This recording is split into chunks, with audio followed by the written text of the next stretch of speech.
Howdy peeps. Well, what are we up to today? Well, another kit review, is it? Sorry, gone completely blank there. Another kit review, as it turns out. This time for the ISM International Scale Modeler Holy Land. It's a SIG, not a GB. Get it right, sharp.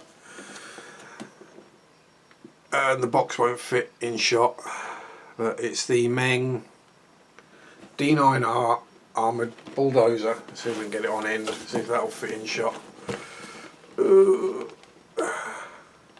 Picture of dozer D9R. Yeah, it is quite a large box, so it's a bit tricky to get it in shot. But it's the 1/35th scale Stegosaurus series, blah blah blah. Yeah, workable tracks, clear parts, PE parts. This is the dozer that Caterpillar have been making for donkey's years. Various different versions through the series, until they've got to this version, which I believe mainly the Israelis and the US Marine Corps use. And for some reason I've got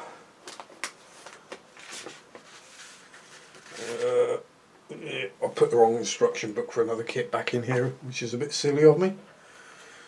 Is that what we're getting for instructions?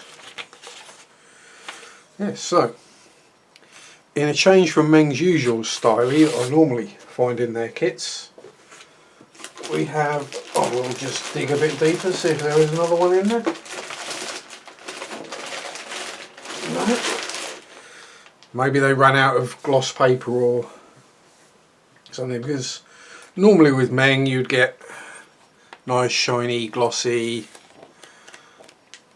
really nice instruction manual. In this case we appear to have either well, it looks like it's an original printing rather than anything photocopied. Maybe they just ran out of paper, I don't know. Bump about the kit, or about the real D9Rs and what they did in a variety of various languages, most of which I can't read or speak.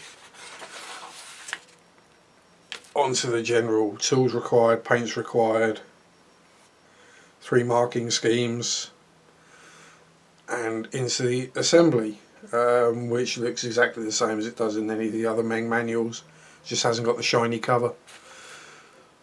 Starting with the undercarriage, with the ripper, which I'm assuming is the rear digging claw.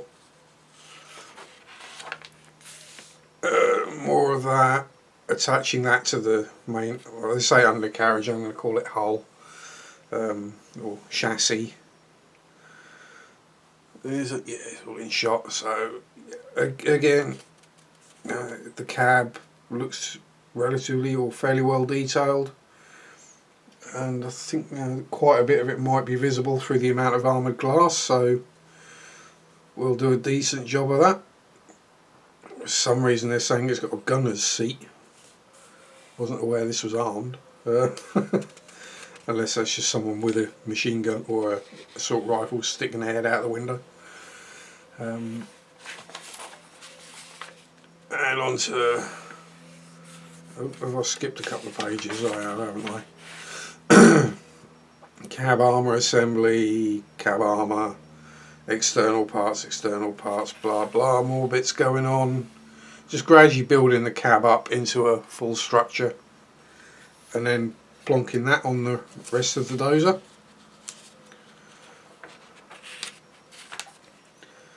The running gear, I'm guessing there'd be 2 sets, left and right. Track links individual, look quite interesting.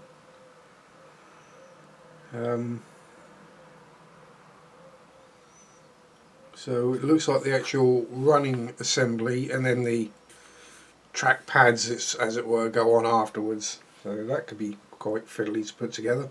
Might have to figure out a little jig of some description for that. Then lights, more fiddly parts, fiddly parts going on. Hydraulic, or yeah, it would be hydraulic, not pneumatic. Hydraulic cylinders, pipes, lights, more little bits, putting the dozer blade assembly together, the arms together to hold it on, and then attaching it. Sprue maps, and unfortunately because I've got a black and white copy it doesn't show you what the colours are. With USMC is a sandy colour, I believe, and the Israeli ones are either the sandy or the cyanide grey colour. Well, it's saying, calling out that, yeah, so there'll be the cyanide grey, and the USMC will be the sand colour, same as the flower pot tank and the Bradley. Sorry, for those who don't know, flower pot tank is what I would call the Abrams, because with the Tusk 2 armour down the side it looks like they should have a load of little plants potted into it. We do get quite a lot of plastic in the box, so I will run through it fairly rapidly. Being a Meng kit, I'm fairly certain there won't be any cause for concern on plastic quality or flash or soft mouldings. Might be the occasional ejector pin in an awkward place, but don't think anyone's built the perfect kit. So, sprue F, which looks to me like pass. either major bodywork parts or parts of the arms maybe for the dozer, but it's a tiny little bit fluffy flash in there. That's gone already. And yeah, we do have, which I found on the AFV Club Centurion I've just done, some of the big ejector stubs. Instead of just a little divot, you get a whacking great chunk sticking out of it. Again, not a problem to chop off as long as you don't have to do any detail, or as long as that's not visible. As long as you chop them off, it should be okay. So that's sprue F. Next sprue, I think I might have got a 5 o'clock Friday special here, peeps. Meng normally use heat seal resealable bags, I think, and I've got heat seal bags and black and white instructions. So this is I need to get it done quick. Anyway, on sprue S, we got, which I'm guessing are the sides of the main, what do they call it, undercarriage? I'm going to go with chassis hull, and some little grab handles. One bit slightly bent up out of the way, but that's not a problem. Grab handles look fairly flash free, nothing much in the way of mould lines. Obviously there is on the main part. Again, easy enough to clean up. There's probably something that goes over that anyway, but I will knock them back. Crisply moulded bolts, rivets, whatever it is, it all looks very nice. And we've got, yeah, just eject pin pads on the inside which will never be visible, which is always a good thing. I get the funny feeling as I go through the plastic for this kit, I'm going to say virtually the same thing about every sprue, so I won't hang about. There are plenty of reviews of this kit online already. It's been out a few years. And onto sprue L, which again, checking the bags in case there's any small parts falling off, because I did manage to throw away the fuel tank pylons for the MiG-29 yesterday. I have found them. I was still attached to a sprue in the bin. Roof of the cab, I guess, or maybe floor of the cab. The stowage boxes in it. Maybe the roof. Again, no, fire extinguishers. All cleanly, crisply moulded. Nothing to complain about. All the little latches and catches look really nice. Yeah, that'll be the roof then. Inside, a little bit of detail inside, some ejector pins to clean up, You might be able to see on this one, they've already bring it up a bit. You'll already see they've chopped off the worst of the ejector pin pads or stubs or whatever they actually are. If they'd have chopped them a bit closer, it would have been nicer, but you know, we can't have everything. Sprue K, again more large chunky pieces. Don't think there's a huge amount of tiny detail parts on this kit, he says. We'll get back to the last couple of sprues and it'll be, oh my god. It looks like either a radio or a dashboardy kind of thing. Again, nice and crisp. All the other parts crisply moulded, no flash. Couple of ejector pin marks in shot sharp. On the inside of the door, where we have ejector pins, they're raised, so even easier to deal with rather than sunken. But again, nice looking sprues. I'm pretty sure as we go through it, as I said, it won't be anything obvious that jumps out and goes, ah! Unlike some kits you look through where you open the bag up and you go, oh my god. AMT, Rebel, I'm looking at you.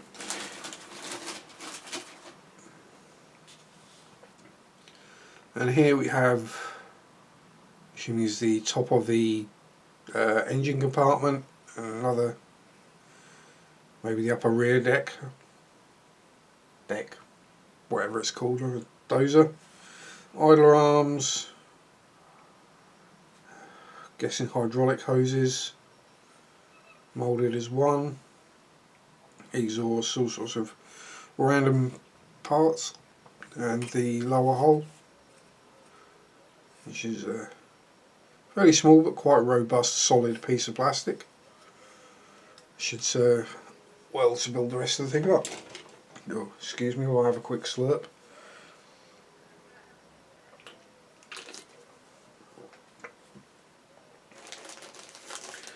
As I said, I'll be building this for the ISM Holy Land SIG. Pretty much anything Israeli allowed for that.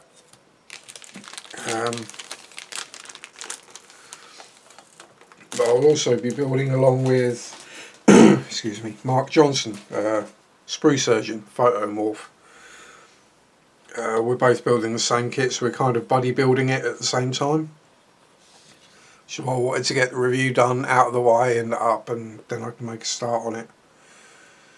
Here we have the it's obvious I don't know much about bulldozers. What I'm guessing are the main size of the running gears, left and right. Probably,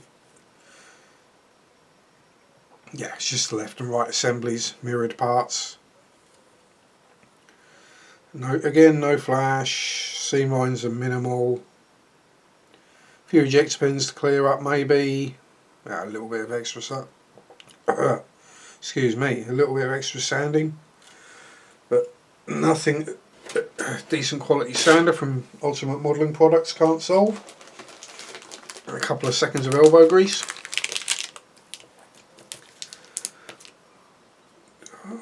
Try not to do a Graham here and slice my finger on camera, because if I do, I can guarantee I'll take a big chunk out of it. Now we have sprue E.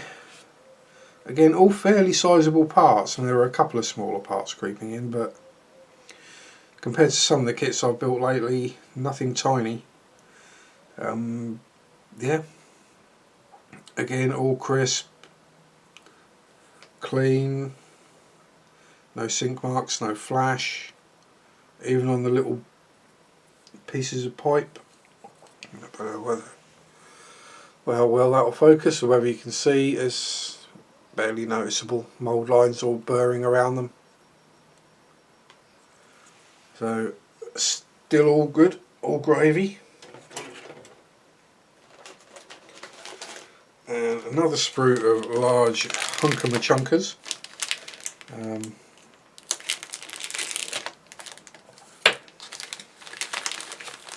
sprue D.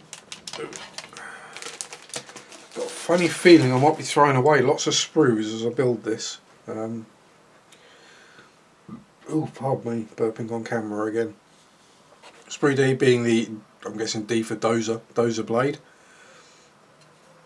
Front, back, lower edge, bit of armour grill to go over the top, and a couple of side pieces I'm guessing. Again, we've got a tiny little sliver of flash sticking off that one. Just pop that off. Gone. And yeah, again ejector pin marks, but I get the funny feeling that all these are going to be on the inside. Those will need clearing up though, as may those. In the dozer blade they could be a little awkward if I get it. You can see those, I'm not sure whether I'd fill those or sand them out. They do appear to be pretty shallow, so I might just sand them out. But again, good looking sprue. The trick with a dozer though is going to be not only painting and weathering the actual bulldozer itself, which I will take a sort of similar approach to if I was doing a Macava. Same colours, same environment, so I'd guess it would weather roughly the same. But the actual dozer blade is where the hard work's going to come in. Getting that weathered so it looks dirty, scratched, chipped, but also clean and shiny where the metal gets scoured by whatever it's dozing. Now, sprue R, we have started to get the smaller parts now, I think. But again, all very cleanly moulded. There's a couple of little sort of mould lines on the toe shackles. Yes. Again, nothing to write home about, nothing to complain about. Those ejector pads chop off, so that's not a problem. Yep. As I say, it's all looking very nice so far. I'm looking forward to building this. And once I've finished getting the MIG together and upload this video and post off the kit that was auctioned off on Friday. I think the guy's name was David. Thank you very much for your contributions, David. I shall get that in the post to you as soon as. Everyone was very generous with the bidding on Friday night's live show for Models for Heroes. I'm not entirely sure how much money was raised, but I think it was somewhere in the region of £2,100, so brilliant job, community. Everyone who bid, everyone who took part, it was a great night. Anyway, sprue P. Again, more what I would call large parts, but again, all nicely moulded, no noticeable flash, some nice little weld seams on that part. Everything's just clean and crisp and... oh god, no, don't start singing Christmas songs. It's not deep and crisp and even.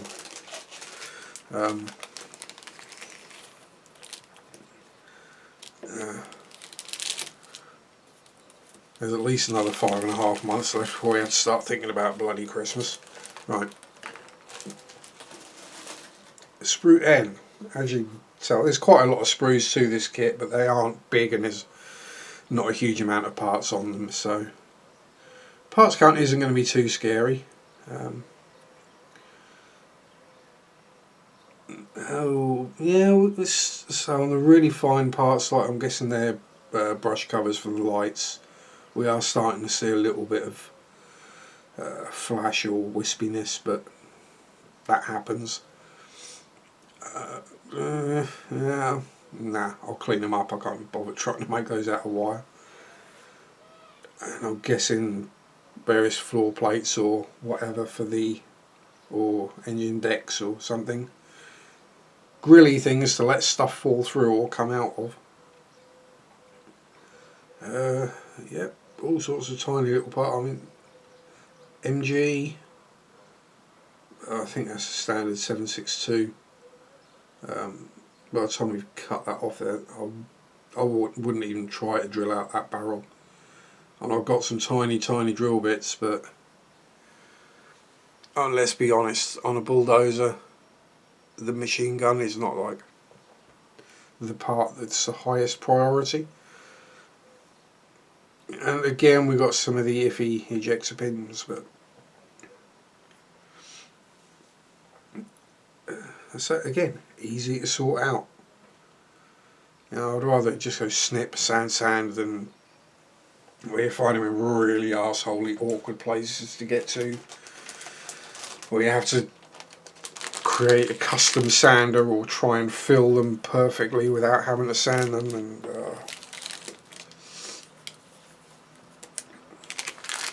it's like the intakes of a jet plane. If you get ejector pins on the front end of the intake, yeah, you're going to see them, but more than an inch back, nah, don't bother. Unless obviously it's taking it to a show and competing, because then people will be able to see. People will shine a torch up your intakes and down your exhaust. And sprue M, again, nothing I can pick fault with. Nice, cleanly moulded. There's a bit of gunk on that. Bit of dirt or oil in the mould or something, but it's on the inside, so might just give it a quick wipe down with a bit of Ultimate airbrush cleaner or thinner to clean any excess, if there is any oil or residue on the parts. But that's one of those every so often a bit of something. It's a machine. It's all made out of metal. It's probably covered in oil and grease, and occasionally a little bit of it's going to get on a part. And the speed they produce, I'm fairly certain whoever the QA person is doesn't. Well, they spend less time looking at each sprue than we do. You know, it's probably coming along like that, and they have a quick chance to look, and then it's gone down the conveyor. So, some radio. Oh, I really do apologise about my throat playing up today. What looked like radiator or cooling parts wouldn't look out of place on a Star Wars snow speeder. Seats, nicely moulded, but I did find it or hear about a trick the other day to make them look more worn using tin foil and more control boxes and radios and levers and gearbox, all that kind of stuff for inside the cab. And yep, yeah, we still got the same with the ejectors. Is that flash? Yeah, we have got a little bit of flash on this, but one or two parts, nothing that a quick run over with a knife or a sander won't cure. Now, flash is only an issue when you get so much of it that it's hard to differentiate where the part ends and where the flash starts. If you've got a couple of little wispy bits hanging off the edge of a part, it's not a problem. This bag, oh shit, you see there's a chunk of flash, it just fell off one of the sprues.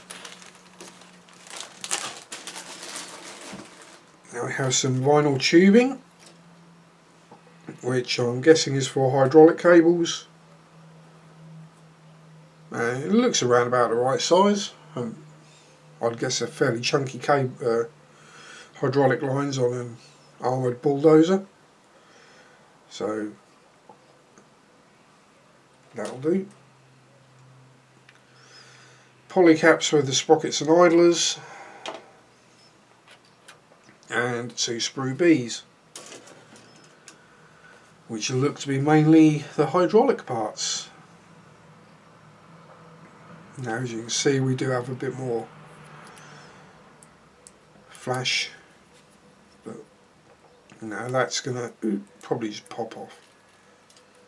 If I hadn't chopped my fingernails off, I'd probably, there you go, got rid of it. Again, other than that little bit of flash, the rest of it all looks pretty nice. Yep, I think this is a 2013 kit, something like that. So it's a few years old, and it's been a fairly popular kit, so they probably made a lot of these out of the same mould and the other version they do with the bar slat armour on it. So mould's probably getting a little bit tired, but no. Excuse me, I need another swig. It's hay fever, I'm afraid.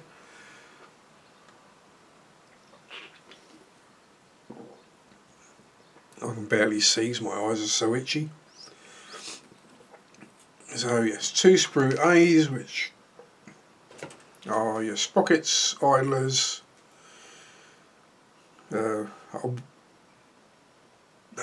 wouldn't say road wheels, but wheels, track guides, whatever they are, little guides,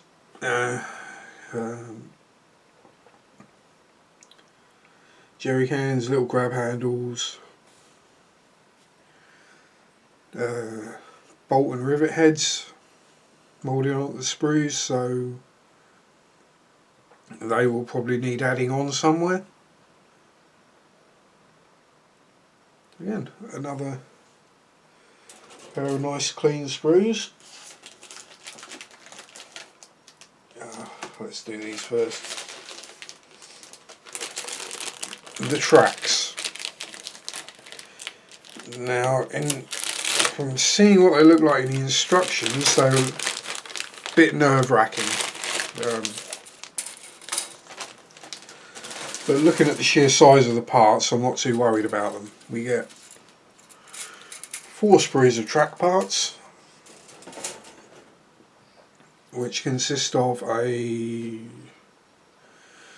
one with a big pin, one without a pin, and the pads. Yes, we've got an ejector pin mark on each of the pads, but that's on the inside, so you'll never see it. And it also is underneath where these bits mount on. So yeah, I might actually have a go at doing the tracks first with this. We shall see. Again, nicely moulded, a little bit of flash on the sprue but not the parts.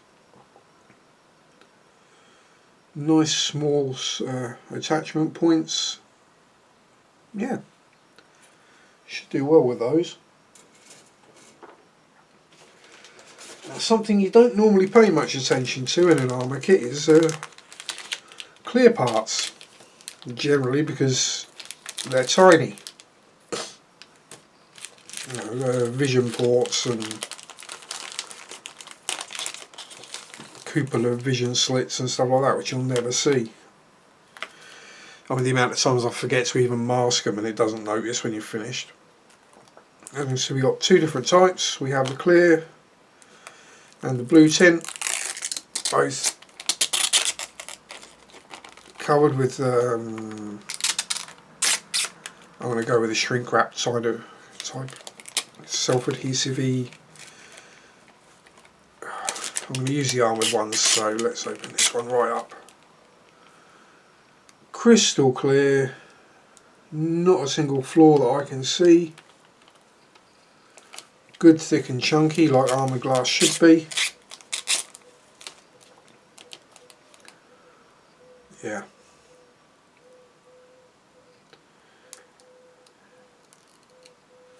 They will more than do the job.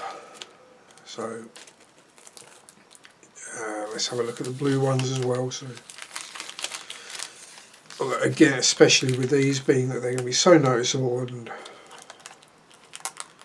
an important part of the kit, I'm actually going to put these back in the bag. keep them protected. Come on, off you come. I think with any kind of self-adhesive wrap that sticks to itself,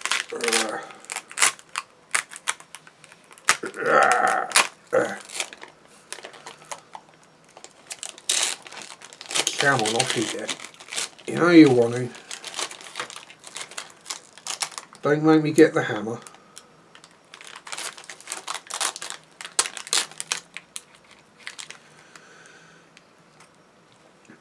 And again, having a bit of dust that I just put on there probably. And there's a couple of minor scratches on that one, but nothing I'd worry about. Being it's not like it's a plane where cockpit clarity, or canopy clarity, bloody throat. Canopy clarity is paramount. I mean, it's a bulldozer. It's going to get scratched and dinged up. So it's probably more scale accurate. There we have a relatively small fret of etch, different cast numbers,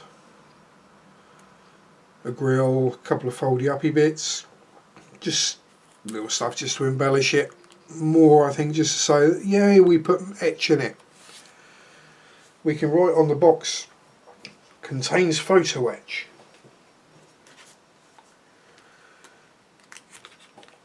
And then we have the decals, which again, for an armour kit,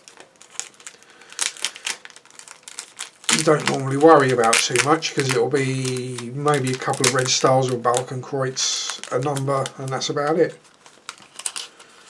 But being as this is a bulldozer, it's probably going to have a whole lot more, and we do. And at first glance they appear nice and matte, crisp and in register, and there's a very important phrase at the bottom. Printed by Cartograph, made in Italy. Generally, if it says made in Italy, they're usually Cartograph decals. But yeah, we have the main console. If that's got the full detail on it, which I think it did have, getting that to sit down would probably, I know Cartograph, so it might want to, but I might be tempted to paint it rather than use a decal. But let's say they're minimal carrier film, they're thin, they're flat, and they're Cartograph, so yay. Anyway, that's everything that's in the box. He says, trying to get the bag back open. The one self-resealing bag in the kit is the one for the decals, which probably makes sense because you're going to probably cut some off for the interior, and then you can put it back in the bag for when you get to the exterior. So